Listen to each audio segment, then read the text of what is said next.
Hey, my name is Attorney Walter Not the Third, and we're going to be going to the Supplemental Security Income Restoration Act, which is, in my opinion, the future of SSI. Now, a lot of you guys know this act specifically because it is an increase in benefits from $794 to about $238. It's realistically $240, $41, $42. I did the lowball number, but the bottom line is it'll get you to around $1,032 per month as opposed to $794 per month, maybe a little bit higher than that. That is the 100% poverty level increase on, in my opinion, a bill that is very likely to pass. Now, with that said, please remember, as we go through the section about earnings, this bill originally started in 2014. Under the Obama era, it was shot down.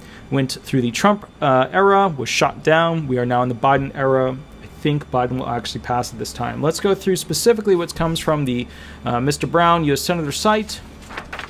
For the next bullet point, he states, update and index SSI's income rules, which have never been updated since the program was signed into law in 1972. So think about that. 72. 30 years to get to 2000 plus another 20 years. So we're looking at around 50 years. 50 years. This has not been updated.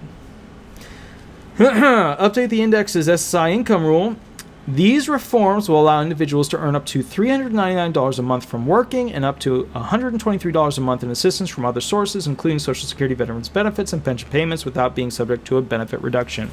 This is one of the things that helps keep the benefits from being reduced. It's not the best thing, but in my opinion, it's one of the most important things in this. In fact, the whole $794 to over $1,030 per month, that's not the most important part of this. This is one of the most important things. A lot of people on SSI want to do part-time work, but if they do part-time work, it's usually going to trigger a CDR, and anything over $85, it's the $65 plus $20 situation, will go ahead for every $2 over $85, they'll be reduced, their benefits, SSI benefits, by $1. So if you earn essentially, $2 above $85, $87, and they'll reduce your benefits by $1. This allows you to basically get up to almost $400 a month of income without it hurting you. This allows SSI people to do a little bit of work.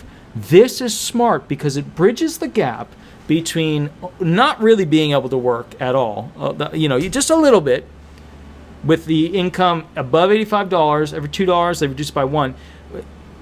You can't really work with that. I mean, that's just ridiculous. But the bottom line is, this bridges the gap between I can't really do work and Ticket to Work program. I can't really do work. Now this will say, hey, look, you can earn up to almost $400 per month without it reducing your benefits at all. And then you have over here now the Ticket to Work program. You want to work and earn your benefits and earn the money that you're receiving for a 5-year period. It's usually 5 years. Cool.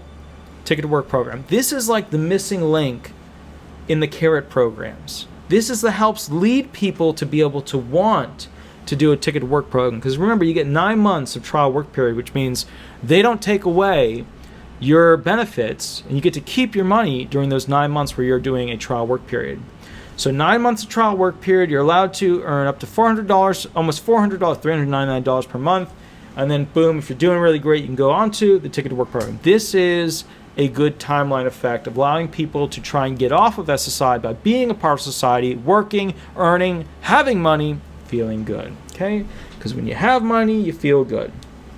And if you're like me and you have student loans that are completely ridiculous, then you always have a slight form of depression at all times. Here we go. Now, up to $123 a month in assistance from other sources, including... So here's why this is important. Some people have to do what's called a hybrid allowance situation. Some people get VA benefits, but they can't get SSDI benefits to put both on, they're stackable. They have to get VA benefits and SSI benefits. Well, the VA benefits will usually wipe out a lot of the SSI benefits. This will help with you getting another program, a hybrid of programs, a combination of programs, and not reducing your SSI benefits by as much. This is important. This is, in my opinion, not the most important rule in all of this stuff. That's going to be the changes, but that's what this is about. So what this bill, just to kind of, solidify some summary here, you're going to be able to earn more.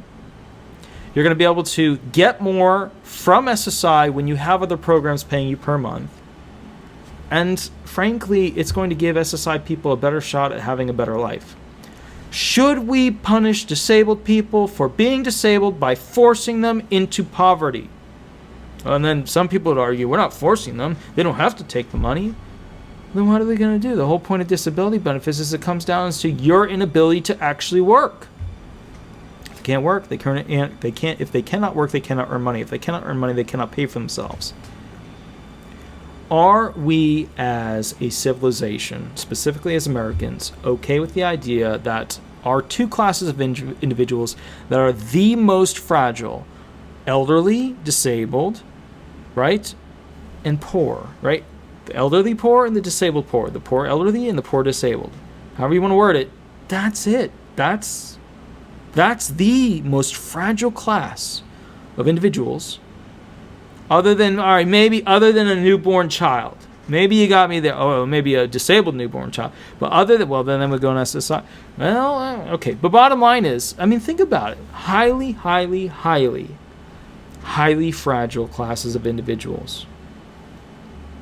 Do we want to give them the shot to be able to try and work and earn more, give back into society? Or the moment they earn too much, do we want to reduce their SSI benefits? Anything over $85, we're going to get you. Think about that. I've been doing this for a long time.